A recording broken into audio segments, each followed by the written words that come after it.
ស្រះគេបងប្អូនអូយទំនងត្រីច្រើនហ្នឹងបងប្អូននៅគៀនវាលស្រែណាបងប្អូនអូយមិនស្ដាយមែនតើបងប្អូន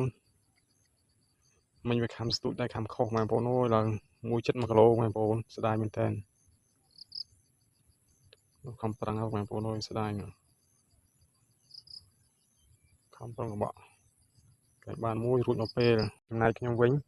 ស្ទូចដៃធម្មតាណាបងប្អូនបានត្រីតិចតួចណាបងប្អូនហ្នឹងហើយបានធំទេត្រីយើងបងប្អូននេះស្ទូចខ្ញុំមិនបានត្រីបងប្អូននេះត្រីមើលបងប្អូនបានមួយហើយបងប្អូនថ្ងៃនេះមេឃស្ទុំល្អណាស់បងប្អូនអូយនេះក្តៅសោះមកស្ទូចត្រីសบายមែនតើបងប្អូនហ្នឹងហើយនេះមកស្រះគេបងប្អូននេះចាំតាមដានទស្សនាបន្តទៀតណាបងប្អូនជាមួយបានត្រីអត់បងប្អូននេះមកបងប្អូនមក